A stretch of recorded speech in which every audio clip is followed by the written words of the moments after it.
इज़दारान पिंडाल में वेठल असांजा साफ़ी दोस्त हज़रात ऐं पिंडाल में वेठल असांजी ख़ासकेली बिरादरी ऐं उन सां गॾोगॾु हिते मलीर जी लोकल ॿियूं बिरादरियूं सभिनी खे मुंहिंजे तरफ़ खां अस्सलाम वालेकुम। साईं मुंहिंजा अॼु जी हीअ जेका रैली अॼु जो जेको ही मेड़ाको उनजो मक़सदु इहो हो त पंहिंजे ख़ासकेली बिरादरी या ॿियूं जेकियूं मज़लूम बिरादरियूं आहिनि जेके लुतड़ियल बिरादरियूं आहिनि उन्हनि जो हिकिड़ो इत्तेहाद उनजो ई हिकु पैगाम हुयो। बज़ात ख़ुदि पीपल्स पार्टी सां ताल्लुक़ रखां थो। मुंहिंजूं हमदर्दियूं बि पाकिस्तान पीपल्स पार्टी सां आहिनि, पर हुन सां गॾोगॾु हिकु ख़ासकेली बि आहियां ऐं ख़ासकेली ताज ज़िले ठटे जो सदर पिणु आहियां। उन लाइ करे मुंहिंजे मथे बि इहो हिकिड़ो फ़र्ज़ु थिए थो त आउं बि पंहिंजी बिरादरी सां सिंध में जिते जिते बेवाजिबी थियनि थियूं त हुनजे आवाज़ सां हम आवाज़ थियां।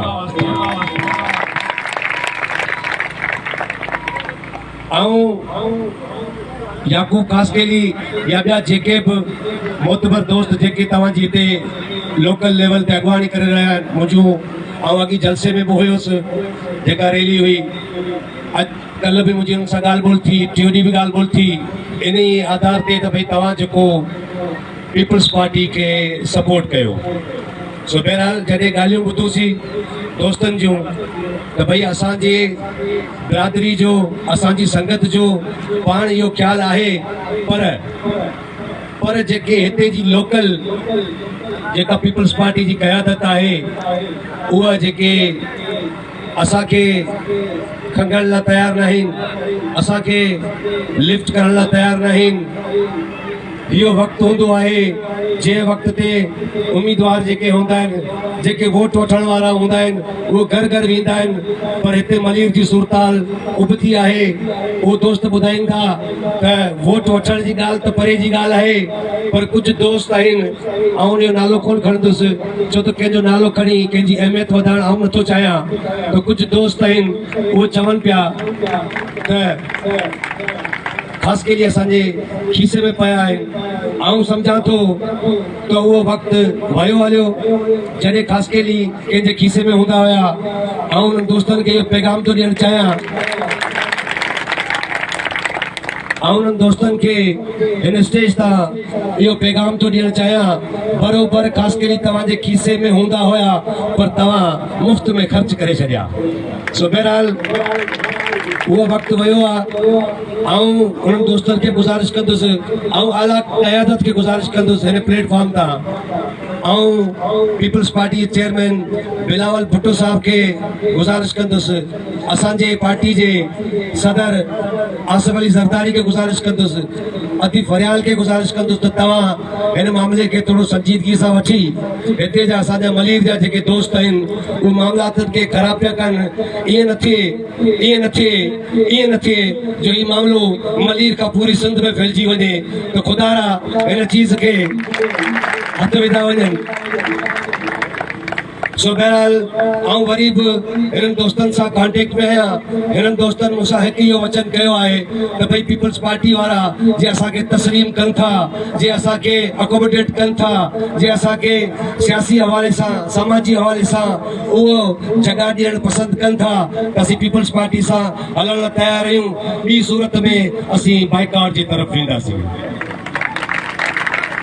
बाइकाट सां मुराद इहा आहे त असीं कंहिंखे बि वोट कोन ॾींदासीं, असीं पंहिंजो इतिजाज रिकॉर्ड कराईंदासीं पार्टी जी क़यादत जे अॻियां, सिंध जे माण्हुनि जे अॻियां त भई असां हिकु वॾो क़बीलो आहियूं, हिकु वॾी बिरादरी आहियूं ऐं नितुड़ियल बिरादरी आहियूं। बाख़ुदा ऐं स्टेज तां उन्हनि दोस्तनि खे बि चवां थो त ख़ुदा जो कसम असीं नितुड़ियल बिरादरी आहियूं। असांखे किथे बि जॻह नथी ॾिनी वञे, असांखे जिते किथे ठूंठूं थियूं लॻनि, असांखे जिते किथे पुछा थो कयो वञे। त महिरबानी करे उहो वक़्तु वियो हाँ अल्हम्दुलिल्लाह असांजी बिरादरी बि तैलीमी याफ़्ता आहे, असांजी बिरादरी बि ज़मींदार आहे, असांजी बिरादरी वापारी आहे, असांजे हर शोबे में असांजी बिरादरी अॻिते आहे, टैलेंटेड आहे। त आऊं उहो गुज़ारिश कंदुसि त मेरिट जे बुनियाद ते अगर तव्हां सम्झी सघो था त ही ख़ासकेली आहे, मेरिट जे बुनियाद ते कमु करे सघे थो, ही पार्टी जे लाइ ख़िदमत करे सघे थो, त उन्हनि दोस्तनि खे अॻियां आणियो। हाणे उहे दौर विया जंहिंमें सरदार या पोतार, ऐं सम्झां थो त पीपल्स पार्टी जी पंहिंजो बि नज़रियात इहो आहे त जेको ताक़त जो सरचश्मो आहे उहो अवाम आहे। ऐं सही पियो चवां या ग़लति पियो चवां, मुंहिंजो ज़ाती पंहिंजो तजियो आहे, मुंहिंजो पंहिंजो अक़ल आहे जेको मूंखे चवे थो, इहे लफ़्ज़ ॻाल्हाइण ते मजबूर थो करे। सो बहरहाल वक़्तु थोरो आहे, पुछा याकूब ख़ासकरी तव्हां सां ख़िताब कंदो, काफ़ी ॻाल्हियूं आहिनि। इंशाअल्लाह हीअ इलेक्शन बि गुज़री वेंदी, वक़्तु बि वेंदो गुज़री, इंशाअल्लाह वरी बि बेड़ा का गॾु रहंदा, इहे प्रोग्राम गॾु रहंदा। ही याकूब ख़ासकरी स्टेज ते वेठल हिते जेतिरा मोतबरीन मुख़्तलिफ़ जेके पंहिंजी ख़ासकरी बिरादरी जा आहिनि या जेके ॿियनि बिरादरीनि जा रूह असांजा मौज़ूज़ दोस्त आहिनि, जेके असांजे हिन ग़रीबाणे कखनि ते आया, असांजी हिमत अफ़ज़ाई कई उन्हनि दोस्तनि जी, ॿियनि बिरादरी जे दोस्तनि असांजी हिमत अफ़ज़ाई कई ऐं उन्हनि जो बि थोराइतो आहियां। पर आख़िरी में तव्हांखे इहो लफ़्ज़ चवंदुसि त अॼु तव्हां ॿधी जो सबूत जेको ॾेखारियो आहे उन में तव्हां मुंहिंजी दिलि ख़ुशि करे छॾी आहे। इन लाइ तव्हांखे कोन चवंदुसि त ॿधी कयो, तव्हां ऑलरेडी ॿधी में आहियो। बसि हिकु आख़िरी में हिकिड़ी गुज़ारिश कंदुसि, उहो नंढी न हिकिड़ी वॾी गुज़ारिश आहे त ख़ुदा रा पंहिंजे बच्चनि खे तइलीम ॾियो, छो त इहो ई हथियार आहे।